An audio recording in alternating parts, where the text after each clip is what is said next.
Alhamdulillahirrahmanirrahim, telah kita bacakan bersama Al-Asmaul Husna yang dilanjutkan dengan salawat kepada Nabi. Mudah-mudahan kebaikan-kebaikan dari pembacaan itu akan kembali kepada kita dan menambah keberkahan, kesakinahan dalam kehidupan di dunia ini. Amin ya Allah rabbal alamin. Para jamaah yang dirahmati dan dimuliakan Allah Subhanahu wa taala, pada kesempatan kali ini kita akan coba untuk membahas mengenai salah satu ketentuan syariat yang ada dalam Islam, yakni terkait dengan wasiat. Sebetulnya pada hari Sabtu subuh itu akan saya coba pergilirkan antara tema-tema mengenai tafsirul Quran dan juga pembahasan mengenai fikih. Yang sudah berapa bulan ya terjeda tuh kajian fikih. Terakhir kali pembahasan mengenai fikih itu jamaah sekalian mengenai keutamaan Jumat, yang sudah akan masuk penjajakan kepada kaifiat ataupun tata cara seorang muslim melaksanakan Jumat. Bagaimana sih Jumatnya Nabi Muhammad SAW? Apa saja dinamika yang terjadi? Apa saja suatu hal yang mungkin dulu tidak ada namun sekarang menjadi ada?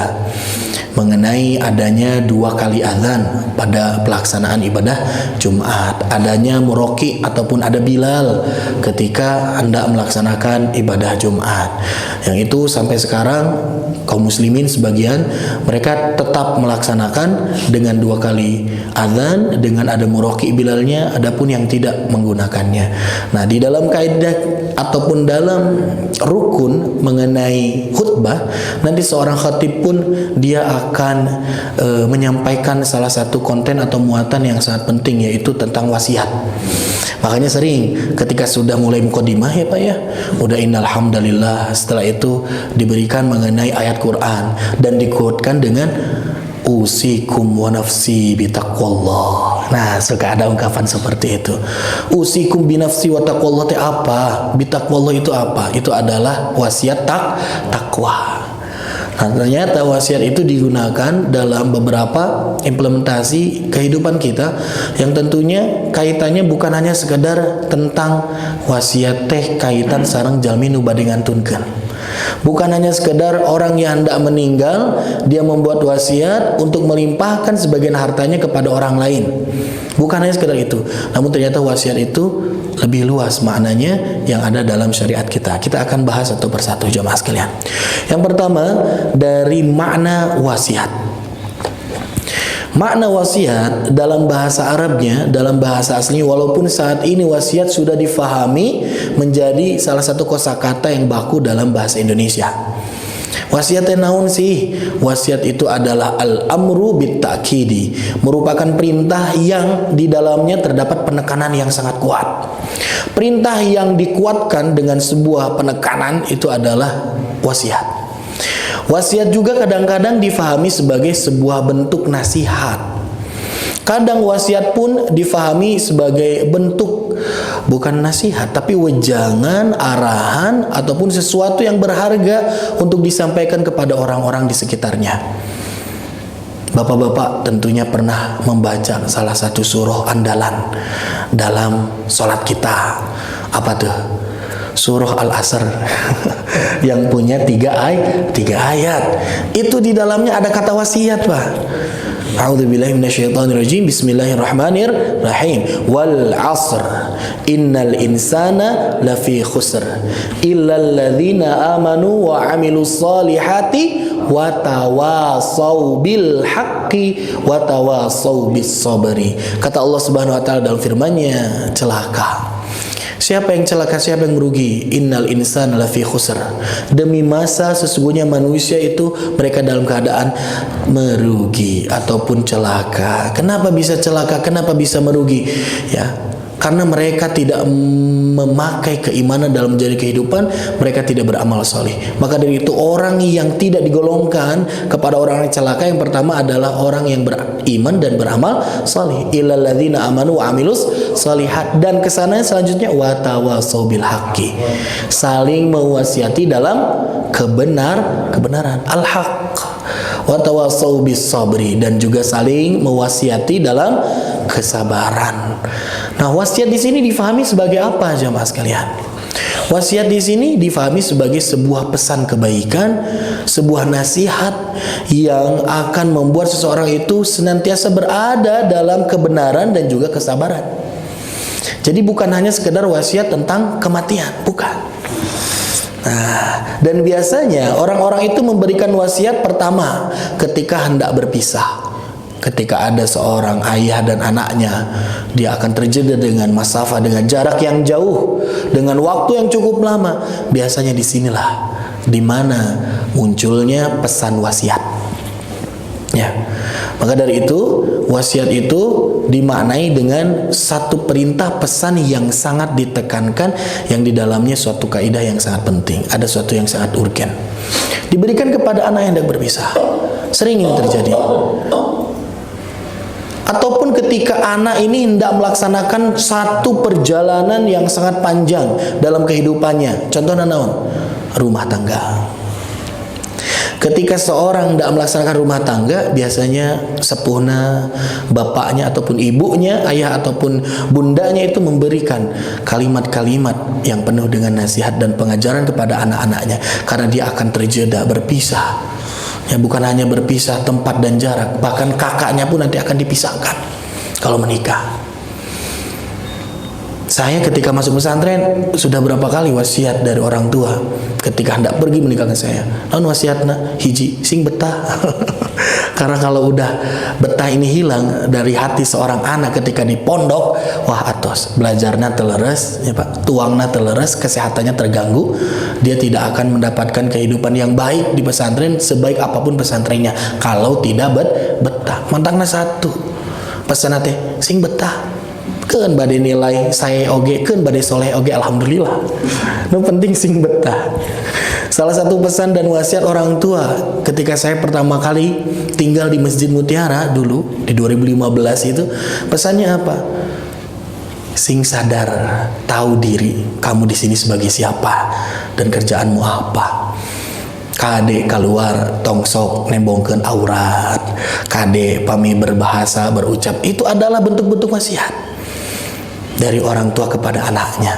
Yang selanjutnya, sebab perintah sangat penting. Kalau perintah ini sangat penting, biasanya suka ditekankan dengan sebuah pesan yang terbungkus dalam wasiat. Sebagaimana watawasau bil haqqi watawasau bis sabr, ini sesuatu yang sangat penting, makanya diwasiatkan. Dan wasiat ini bukan hanya dikerjakan, diamalkan ketika yang memberi wasiatnya telah meninggal, enggak.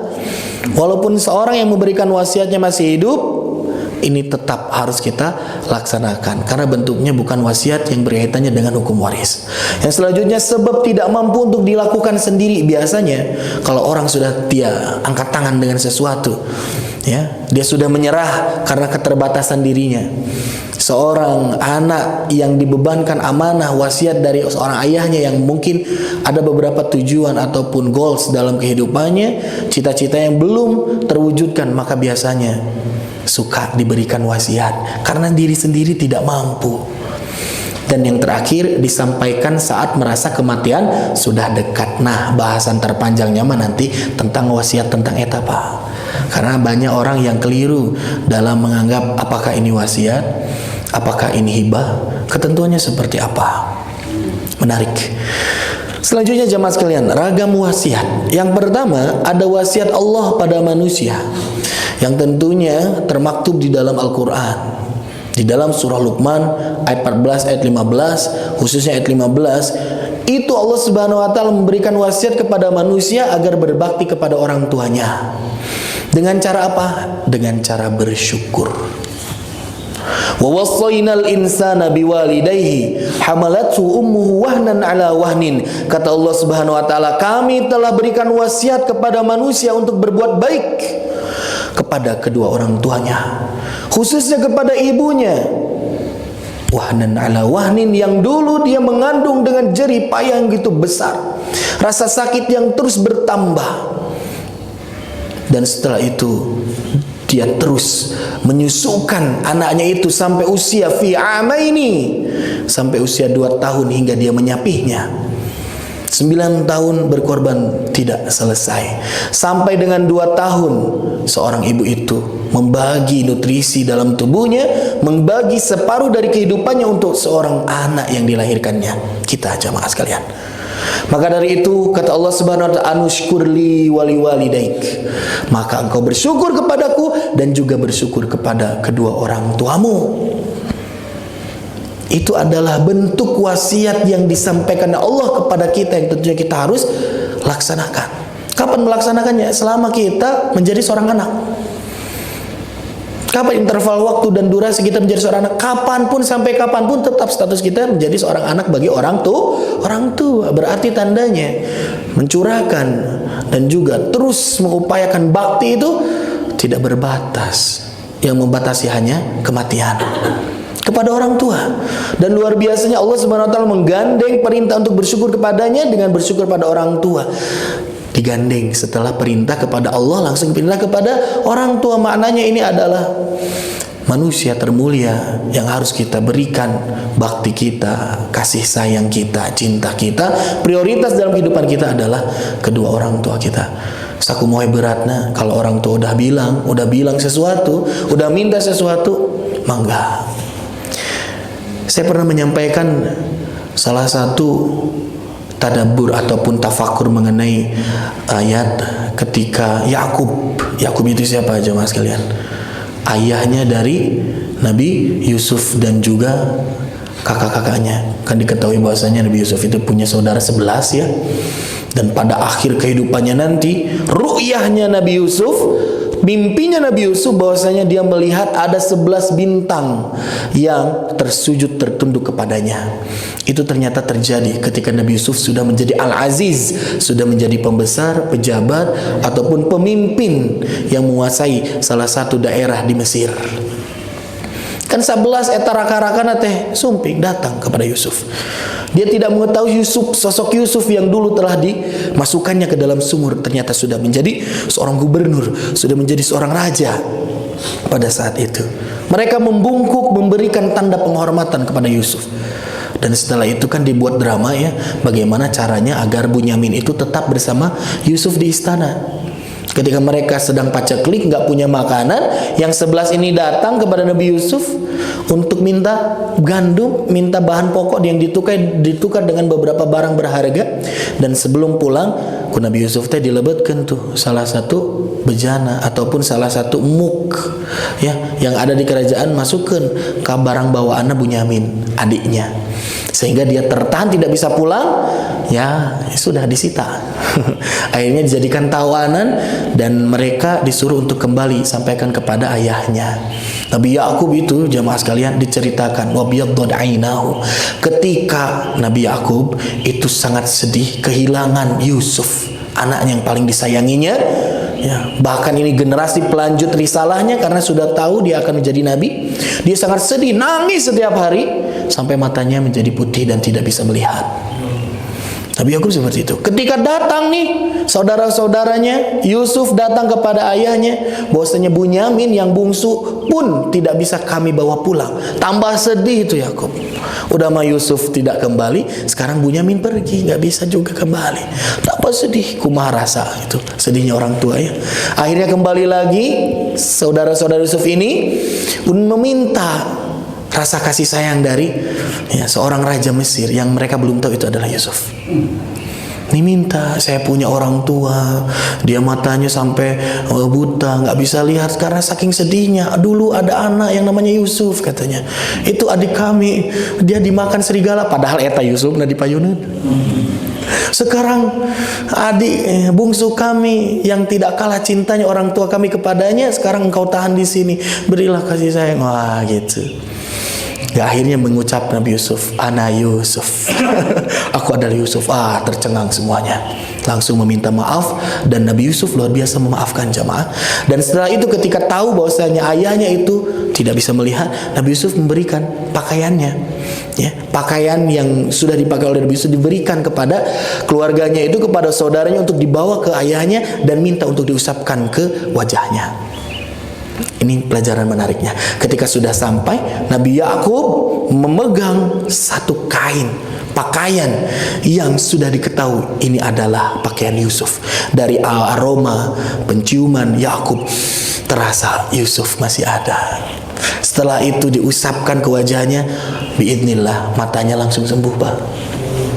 Biidznillah matanya langsung sembuh Yakub itu alaihissalam.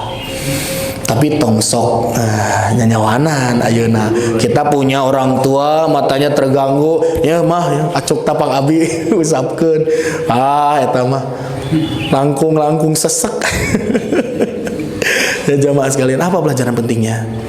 Ternyata jamaah sekalian, ya ini berlaku untuk kita. Orang tua itu ya bisa jadi kesehatannya terganggu itu bukan karena faktor penyakit saja, tapi karena menimbun dan memupuk rindu kepada anak-anaknya yang kunjung datang menemuinya. Jangan biarkan orang tua kita itu tersiksa karena membuncahnya rasa rindu, gak bisa ketemu sama anak cucunya. Ya, mantakna saya mah pamitos disinyalan ya, SMS, telepon, asa sumeng wae ibu teh gitu ya. Ketika ditanya masih kene sok karos pusing, vertigo teu pararugu, ieu mah tandana ieu mah. Sumbingan ka ditu. Ternyata can damang kene Pak, ajak ameng. Insya Allah ketika bertemu dengan anak dan cucunya itu langsung itu cespleng, itu obat mujarab, obat terbaik untuk kedua orang tua yang sudah renta menunggu kedatangan anak-anaknya. Bagaimana kisah Yusuf dengan Yakub? Datang akhirnya Yakub ke istana. Ketika diperlihatkan itu dalam proses yang sudah difilmkan jamaah sekalian, ada film Yusuf ya, itu luar biasa, sedih sekali, menguras emosi. Bertemu Yusuf yang puluhan tahun terjeda oleh jarak dan tidak pernah bertemu dan tidak pernah mendengar bagaimana ucap dari ayahnya pada saat itu dipertemukan oleh Allah Subhanahu wa taala. Happy ending mereka itu mantakna seueur jalmi nu hoyong ya. Nganamian putrana Yusuf di dia ayah Pak dokternya namanya Yusuf. Insya Allah mudah-mudahan kehidupannya seindah hidup Nabi Yusuf. Bahkan orang-orang yang sedang mengandung bacana naon toh surat Yusuf, lamun teu surat Maryam, kan antara eto dibacaan kunaon ambe engke senap kasep siga Yusuf. Padahal berat jadi Nabi Yusuf teh atuh. Tong emut kana kasep jadi pejabat nantong kadinya wungkul, tapi pernah dilebetkeun ka sumur karsa kitu, putra ibu dilebetkeun ka sumur. Jadi budak belian karsa gitu, jadi budak. Berat sampai dimasukkan penjara. Tapi banyak tetap yang idolakan Nabi Yusuf ya. Begitu jemaah sekalian. Jadi ini wasiat Allah pada kita agar berbakti kepada orang tua. Yang kedua apa? Wasiat Nabi kepada sahabatnya. Ini langsung diberikan oleh Nabi Muhammad SAW ketika Mu'adz bin Jabal menyebutkan bahwasanya ausani Rasulullah SAW telah memberikan wasiat kepadaku Rasul SAW. Dan tentunya kedua wasiat ini dilaksanakan langsung setelah wasiat itu didengar. Tidak menunggu sampai Rasul wafat baru dikerjakan. Apa bentuk dan konten wasiatnya? Isi dari wasiatnya kata Nabi Muhammad SAW, "U'budullaha ka'annaka tarahu wahai Mu'adz." Ini wasiat penting harus kamu lakukan dan laksanakan. Wasiatnya tertuju kepada Mu'adz, namun tentunya itu pun berlaku untuk umatnya Nabi Muhammad SAW secara umum termasuk kita. Ubudullah ka'annaka tarahu, ibadah kepada Allah engkau ka'annaka tarahu, seakan-akan engkau itu melihat Allah Subhanahu wa taala.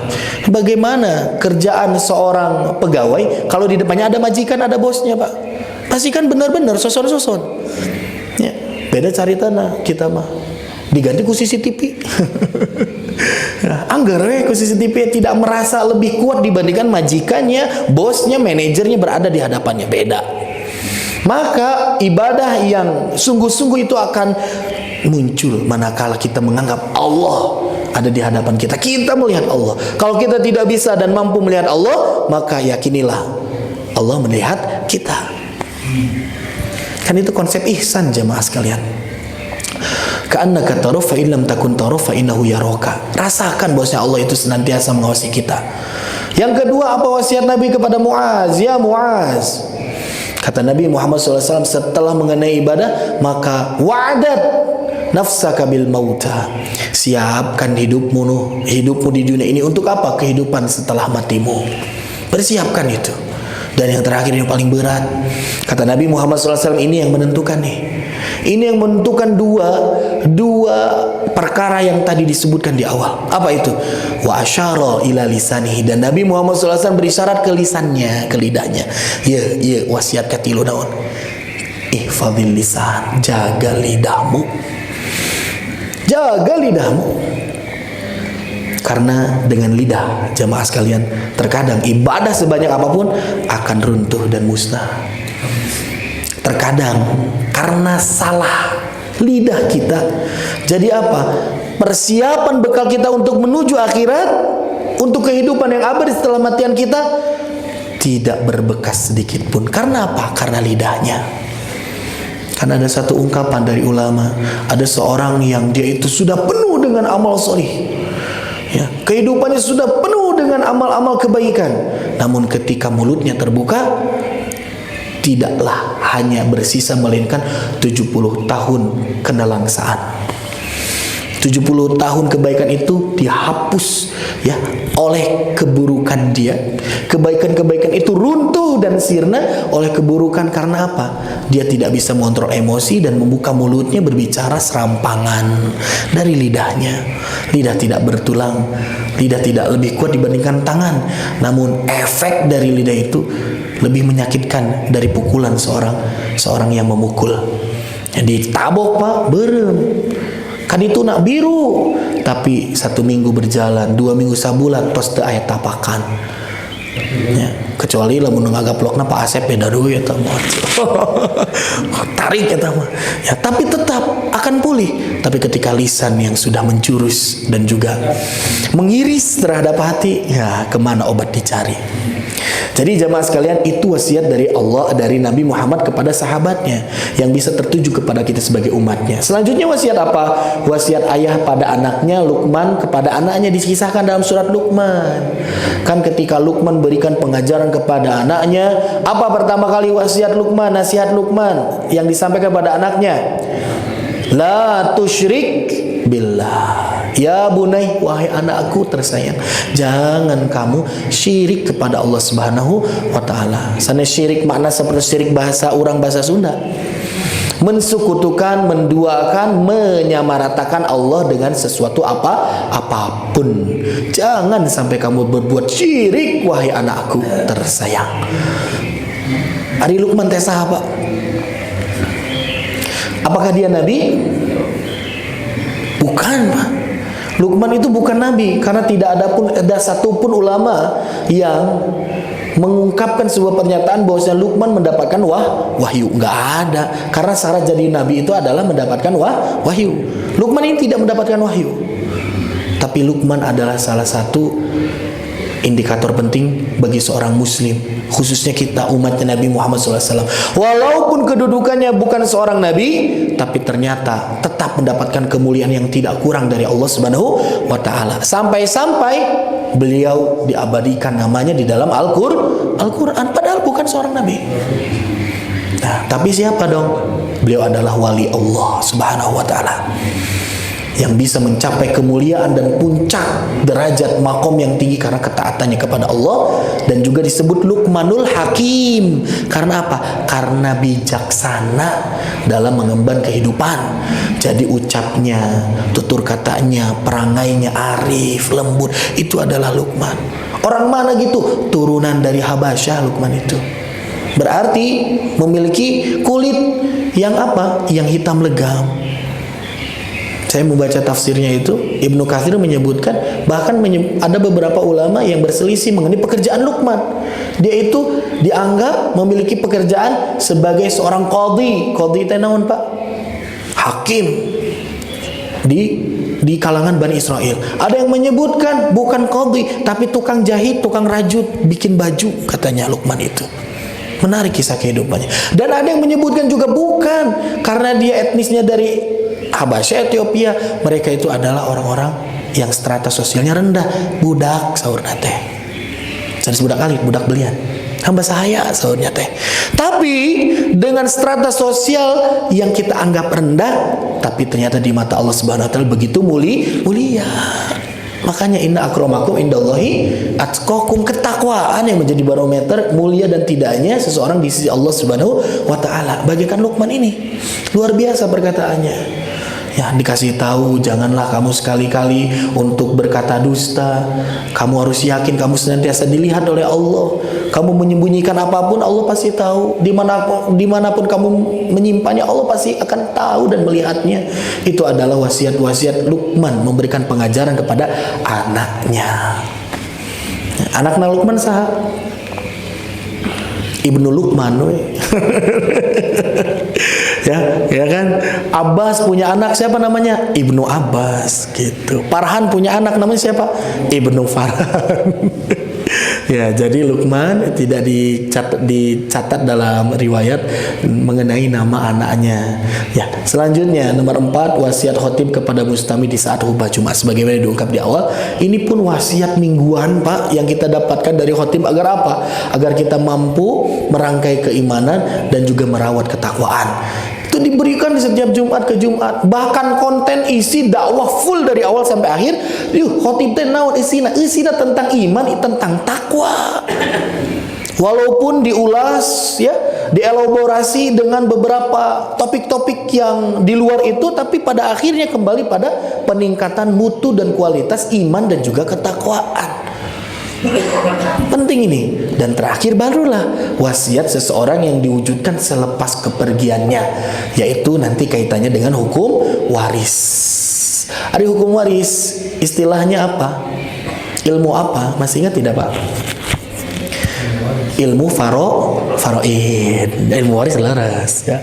Mawaris ataupun ilmu faraid yang dikatakan oleh Nabi Muhammad SAW. Ilmu faraid itu, Pak. Ilmu faraid nih, ini adalah ilmu yang pertama kali oleh Allah diangkat dari muka bumi. Nah, biasa diangkat karena pertama, jemaah sekalian, urusan mengenai pembagian waris itu pembagian yang pelik. Banyak sesuatu hal yang tidak bisa terwujud dan terlaksana walaupun konsepnya sudah jelas, ketentuannya sudah ada, dalilnya sudah disodorkan. Kenapa bisa terjadi kegagalan untuk melaksanakan fungsi dari syariat hukum waris ataupun ilmu faraid? Karena pertama bisa jadi orang-orangnya nggak mau dan tidak merasa rela dengan apa yang telah ditentukan Allah dalam pembagian waris. Nggak bisa, itu mau hukum masa lalu, sekarang mau urusan sekarang, beda lagi. Allah pun tahu kan, Allah maha adil, udah dibagi adil, bagi rata gitu. Kan bahasa mereka seperti itu, sehingga menghindari pembagian waris dengan cara hukum Islam atau syariat, hukum ilmu faraid. Ayah diketambah kedua naon untuk mempelajari hukum faraid itu pun berat, Pak. Saya termasuk belajar 3 tahun dulu, 4 tahun bahkan tentang faraid. Ini muruluk deui gitu. Ngan tiasa lulus teh nalika di ujian. Terus beres ujian mah muruluk deui kadang-kadang gitu. Tapi alhamdulillahnya sekarang jemaah sekalian, khususnya di Indonesia, para pakar ahli ilmu faraid ini sudah membuat satu aplikasi yang khusus. Bagaimana cara kita menghitung nilai tirkah ya. Tirkah itu apa-apa yang ditinggalkan oleh si mayit berupa harta, baik bergerak ataupun diam, dan juga haknya. Nah, maka nanti tinggal ditulis, ditaksir saja. Misalkan si bapak ini almarhum meninggalkan harta 500 miliar misalkan. Anak laki-lakinya berapa, istrinya ada berapa, perempuannya anak berapa, saudara sekandungnya ada berapa. Ya, saudara kalau tidak sekandung seibu ataupun seayah ada berapa, dihitung trek keluar jumlahna ieu nama. Segampang itu ngitung nama, tapi ngalaksanakeun kadang berat. Ya, tidak sedikit ya keluarga-keluarga yang hancur berantakan karena perebutan harta warisan. Naudzubillah. Padahal si artos eta teh nyapanya mau alami di kekeuweukna teh. Ya, kalaupun ada ya, tidak bermanfaat untuk dirinya dan keluarganya, bisa jadi seperti itu kalau dia tetap mengakuisisi dengan cara yang tidak benar. Nah, gitunya. Nah, sekarang kita masuk pada penjelasan wasiat terkait dengan hukum mawaris. Di sini ada satu istilah ataupun tarif yang khusus. Kan tadi kan yang namanya wasiat itu adalah perintah yang ditekankan karena di dalam terdapat urgensi untuk dilaksanakan oleh seorang yang mendapatkannya. Tapi kalau wasiat di sini maknanya adalah perintah dari seseorang untuk melakukan suatu bentuk tasarruf. Pertama bentuknya itu wasiat itu adalah tasarruf ataupun bentuk tabarruk. Tasarruf teh naon? Tasarruf itu perpindahan, Pak. Perpindahan hak, perpindahan pelimpahan harta. Nah, itu sebutnya tasarruf. Ataupun tabarruk, bukan dilimpahkan kepada seseorang, tapi bisa jadi dilimpahkan kepada lembaga, bisa jadi dilimpahkannya nanti kepada masjid, pembangunan terhadap proyek dakwah dan kebaikan, itu tabarruk. Dengan hartanya setelah dia wafat nanti. Ini harus garis bawahi. Kalau dengan mawaris, syaratnya naon? Ini wasiat itu ditulis sebelum seseorang itu wafat dan diwujudkannya ataupun diimplementasikan mengenai wasiat ini oleh orang-orang yang mendengarnya, oleh anggota-anggota keluarganya, oleh ahli warisnya setelah wafat. Ya, jadi lawan wasiat tentang mawaris ini nggak bisa diwujudkan, ya, tidak bisa terwujud, tidak bisa dilaksanakan kalau masih hidup. Saya wasiatkan kepada kamu ya, ini rumah punya bapak, nggak ada yang tahu, buat kamu aja. Ayeuna nyata mah hibah namina gitu. Hibah itu mah namanya. Namun nanti ada adab-adab mengenai hibah. Hibah pun jangan sekedar hibah. Jangan sampai memantik perselisihan dan konflik di antara keluarganya. Hibah juga harus jelas juntrungan anak. Lawan bade masian kudu diketahui oleh anggota keluarga yang lain biar tidak timbul fitnah. Nah, kalau wasiat di sini jadi setelah wafat baru itu direalisasikan. Kalau dalam istilah ta'rif yang ada dalam Mu'jam Al-Ma'ani itu sebutkan ma yatrakuhul insanu liya'malu bihi ba'dal maut. Jadi apa yang disampaikan ya ketika seorang itu dia wafat, dan hal itu harus diamalkan, diwujudkan, direalisasikan oleh orang yang mendapatkannya setelah orang yang memberikan wasiat itu meninggal.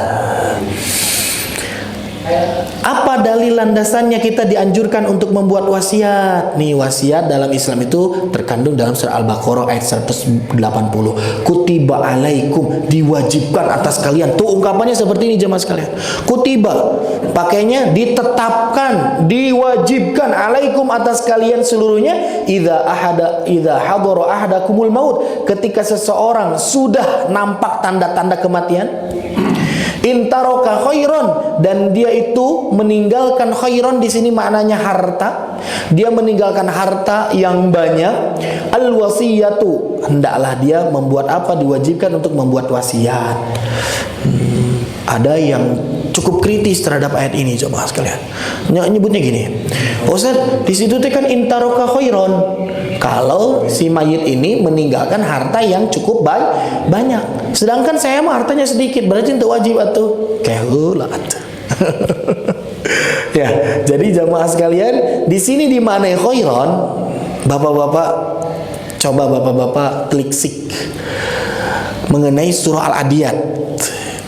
Innal insana lakanud wa innahu ala dzalika lasyahid wa innahu lihubbil khairi lasyadid. Ungkapan khairi itu difahami dengan harta, mau banyak ataupun sedikit, yang penting harta. Dengan ungkapan khairan, sebagaimana Allah Subhanahu wa taala mengungkapkan sesungguhnya manusia itu benar-benar dalam keadaan yang lakanud, sangat ingkar terhadap nikmat Allah, padahal dia sendiri sudah tahu bahwasanya itu datang dari Allah Subhanahu wa taala. La syahid, padahal dia melihat langsung dan sadar bahwasanya itu datang dari Allah, tapi nggak mau bersyukur. Wa inna lihubbil khairi lasyadid, dan sesungguhnya dia mencintai terhadap khair, lihubbil khair, terhadap harta. Dia suka sama harta, lasyadid, sangat kuat. Nah, di sini harta disebut dengan kata khairon. Khairon itu makna awalnya itu adalah kebaikan. Berarti orang yang punya harta tandanya memiliki kebaikan. Tidak selalu. Kebaikan di sini maknanya adalah apa? Ini adalah ya ungkapan manusia kepada manusia yang lainnya, mindset manusia terhadap harta teh dianggap nanti kebaikan, pokoknya mah. Dan kalau ada orang yang punya harta, dianggap orang yang mendapatkan kebaikan yang sangat banyak dari Allah Subhanahu wa taala. Seharusnya Allah teh sedang menyindir kita dengan kosakata yang difahami, istilah yang melekat dalam manusia. Kalau ngomongin harta teh pasti khairon kan itu nanti dianggap sahih. Padahal kebalikannya.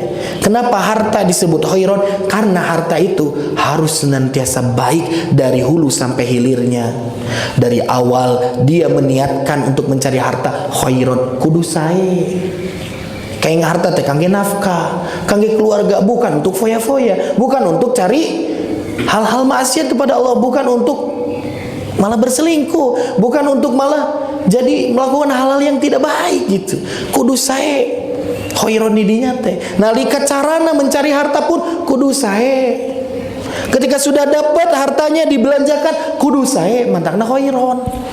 Dari hulu sampai hilirnya harus khairon. Harta teh seperti itu. Termasuk ketika hendak meninggal dia punya harta, bagaimana cara hartanya agar menjadi khairon? Maka wasiatkan.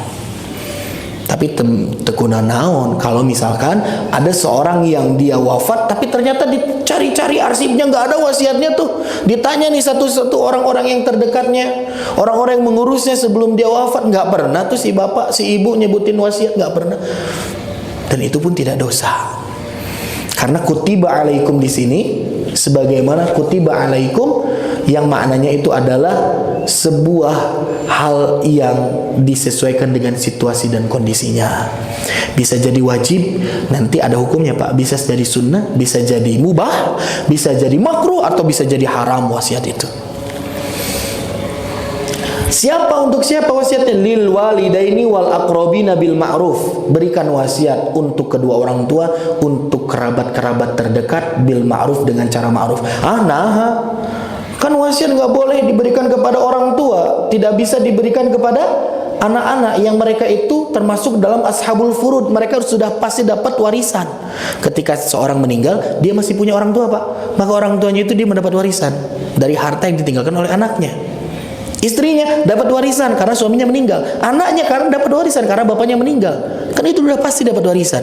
Maka ayat ini jamaah sekalian itu harus dilengkapi dengan dalil hadis Nabi Muhammad sallallahu alaihi wasallam.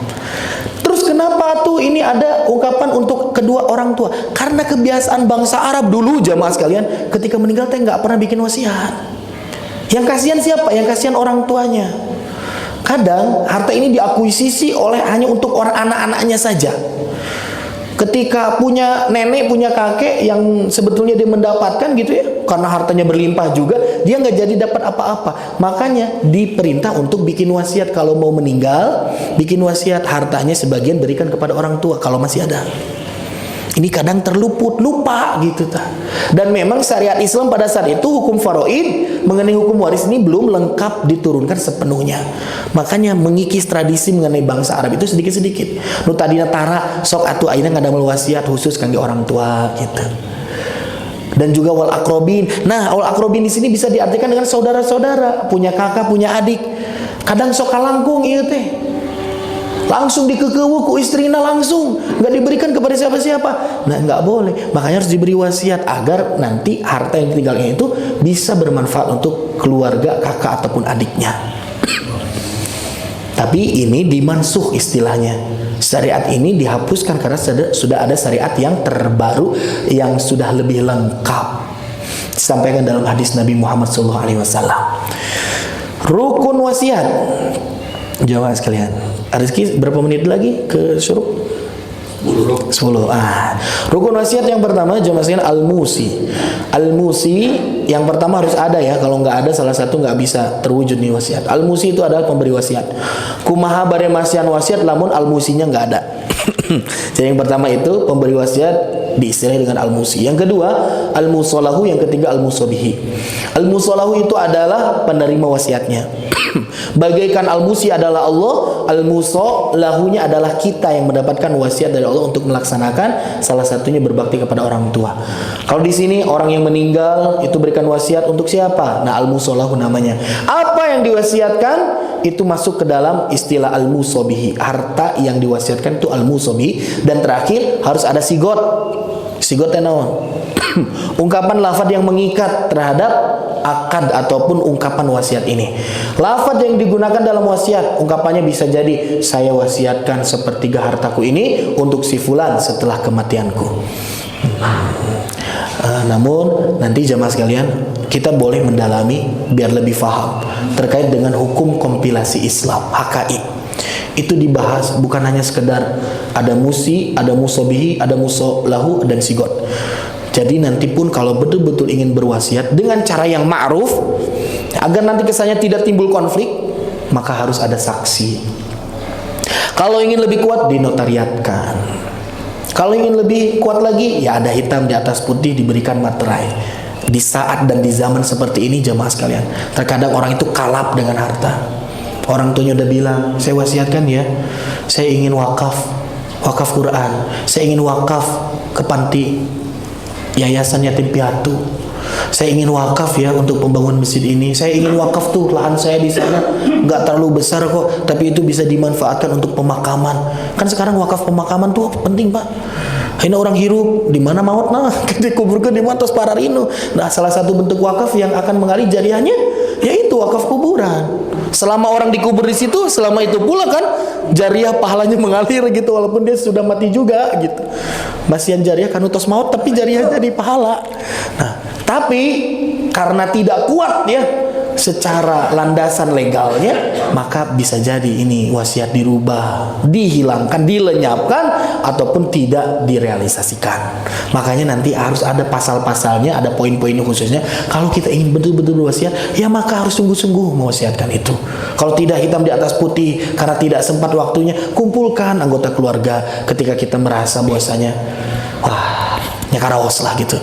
Ya sakit berat, walaupun kita tidak berharap bahwasanya anu wasiat berarti anjeunna melebihi Allah, merasa tahu bahwasanya dia akan mati pada saat itu. Yang enggak gitu juga. Kan kita hanya berikhtiar. Jangan sampai nanti kebablasan. Kita belum wasiat ternyata udah meninggal duluan. Karena menganggap bahwasanya kayak hidup orang masih panjang gitu. Berarti lamun kitu ge melebihi Allah karena dia merasa umurnya akan lebih panjang dibandingkan saat itu.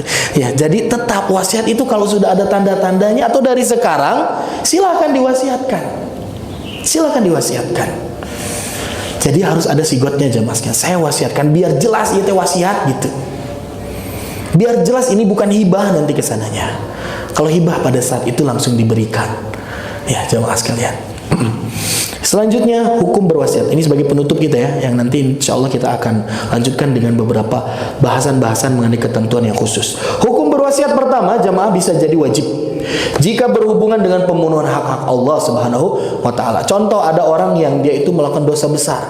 Ketika hendak meninggal, dia baru sadar bahwasanya ada kifarat yang belum dia laksanakan. Kifarat naon? Ya kan kifarat banyak jamaah. Ada orang yang ketika saum Ramadan dia kebablasan tuh. Batal saumnya, melakukan satu tindakan ya hubungan suami istri pada saat siang ketika saum, kan itu harus kifarat. Namun dia ternyata mengakhirkan kifaratnya belum kifarat, harus diwasiatkan kepada anggota keluarganya agar nanti saya punya salah ini, dosa ini, tolong atas nama saya berikan makanan kepada 70 orang anak yatim, orang miskin, fakir dan duafa. Berikan wasiat, ini penting nih, wajib ya mah. Mengenai zakat, kalau misalkan ada zakat yang belum ditunaikan pada saat itu dia sudah mulai renta, sudah mulai kelihatan tanda-tanda kematian itu sudah nampak, maka kasih tahu kepada orang-orang terdekatnya, saya ini mau ngeluarin zakat nih, belum zakat keluar nih, malnya belum keluar nih, kemarin kelewat. Harus itu diwasiatkan. Fidyah juga sama jamaah sekalian. Ya, dan pemenuhan hak individu, contoh lain apa? Dia dititipi barang oleh orang-orang. Ya, dia punya barang simpanan dari orang lain, itu harus diwasiatkan. Jangan sampai barang itu terbawa menjadi hak waris nanti untuk ahli warisnya. Jangan sampai. Misalkan mobil dianggo ku abdi teras gitu, padahal itu bukan punya saya, inventaris gitu. Harus diwasiatkan kepada anaknya. Kade eta mah mobil sanes tu bapak, nu nitipkeun. Gitu. Harus itu wajib ini. Dan pinjaman dan piutang, tentu ini mah barang pinjaman, hutang pihutang harus nih diwasiatkan. Walaupun nanti mengenai hutang ya ataupun pinjaman ini tidak perlu secara khusus diwasiatkan. Kalau memang orangnya tidak ada, orangnya jauh, takut ketika wafat memang belum terbayar, itu nggak apa-apa, wajib diwasiatkan. Tapi kalau misalkan biasanya terjadi hutang piutang itu, saya berhutang kepada bapak, pasti bapak ingat dan bapak tahu saya punya hutang kan gitu.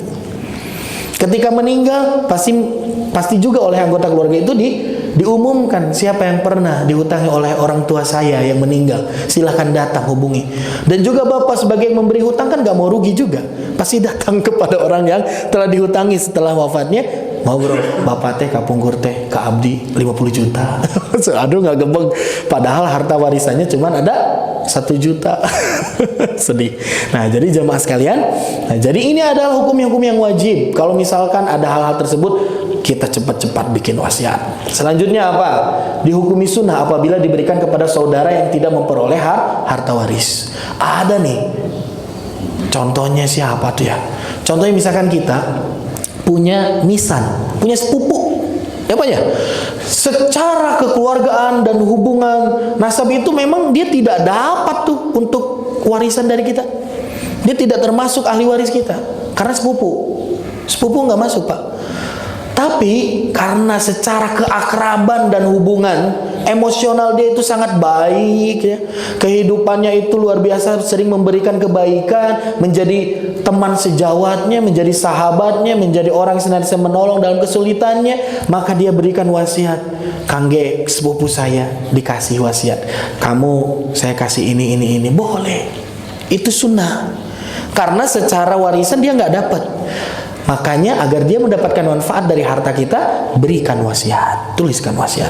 Selanjutnya apa? Dianggap baik juga apabila kita memberikan kepada seorang yang dianggap berjasa. Nggak punya hubungan darah sama sekali, nggak ada kekerabatan, nggak ada, jauh. Saya suku Sunda, dia suku Papua contoh, atau jauh nggak tahu. Cuman karena kedekatan dia sudah memberikan jasa begitu banyak sehingga kita menjadi sukses saat ini. Kita nggak lupa sama kebaikannya. Kita tuliskan wasiat untuk keluarga si fulan, untuk anaknya si bapak itu, karena bapaknya telah banyak berjasa. Nah, gitu Pak. Bapak ini ngasih kebaikan, suruhnya banyak kepada saya, sehingga ketika saya nanti mudah-mudahan ya, ya sudah mapan secara finansial, sudah sukses gitu ya, saya nggak lupa. Saya juga siapkan wasiat-wasiat untuk bapak-bapak. Nggak ada bapak-bapaknya tuh untuk keluarga-keluarganya. Itu bagus Pak. Baik itu, menanam kebaikan. Dan selanjutnya dihukumi haram. Nah, ya nggak boleh ini haram ini mah. Apabila diberikan pada sesuatu yang mengandung kemaksiatan. Pokoknya malah hubungan jeung maksiat, dosa di luar ketentuan yang sudah digariskan, teu kenging haram. Cek bapak nate, sabi hoyong ngawasiatkeun kangge ngadamel diskotek paling ditu. Abdi yang ngawasiatkeun kangge pembangun gereja. Ya, ini sesuatu hal yang haram ini. Saya ingin mewasiatkan untuk si fulan bisnis jual beli narkotika atau kepada seorang yang disinyalir bisnisnya itu buruk gitu ya. Maksiat itu nggak boleh, batal itu, haram itu. Orang yang berwasiatnya pun berdosa kalau dia kekeh untuk mewasiatkan hal yang tidak baik seperti ini. Karena dia tahu sebetulnya. Selanjutnya dihukumi makruh. Iya makruh naon atuh? Ini bikin wasiat nih orang yang mau meninggal itu, tapi dia tidak sadar bahwasanya harta yang dimilikinya itu cuman sedikit ataupun terbatas. Sedangkan ahli warisnya banyak. Anaknya ada 20. Seueuting bahwasanya istrina 3. Harta yang ditinggalkannya untuk nanti menjadi warisan itu hanya sakitu-kituna, bahkan sudah habis dahulu oleh hutang-hutang yang dibayarkan. Tapi anggar weh nggak ada mau wasiat, ya teh ngaberatkeun ya teh. Teguna naon mangga bade direalisasikan, bade diwujudkan nggak apa-apa. Takut sana nanti kalau misalkan tidak menjalankan wasiat, silahkan. Tapi ini dihukumi makruh. Henteu ngikir iman, teu mikir saha anu ngada mau wasiat, henteu ngemut gitu. Untuk kehidupannya aja sulit. Maka dari itu jemaah sekalian, sahabat-sahabat Nabi Muhammad SAW, kebanyakan dari mereka ternyata ketika dilihat ya sedikit yang bikin wasiat, karena kehidupan mereka banyak sederhana gitu. Mereka itu tidak bikin wasiat untuk pelimpahan harta atau apa segala macam, karena sadar ya ahli warisnya banyak, hartanya hanya segitu-gitunya, maka wasiat-wasiat itu ya tidak diberikan gitu. Walaupun nanti ada sahabat-sahabat yang memberikan warisan. So nanti kita akan bahas dalam ketentuan-ketentuan yang selanjutnya berkaitan dengan wasiat. Sangat menarik jamaah sekalian, karena ini adalah satu syariat yang pasti semua orang itu pasti akan mengalami, mendengar ataupun menjadi pelaku ya. Baik orang yang memberikan wasiat atau orang yang menjalankan wasiat. Terima kasih jemaah sekalian, mohon maaf atas segala kesalahan kekurangan. Kita akhiri dan tutup saja kajian kita pada pagi kali ini dengan baca hamdalah dan doa kifaratul majelis bersama-sama. Alhamdulillahirabbil alamin, subhanakallahumma bihamdika asyhadu an la ilaha illa anta astaghfiruka wa atubu ilaik. Selanjutnya apabila ada yang ingin ditanyakan hari ini, waktu dan tempat dipersilakan.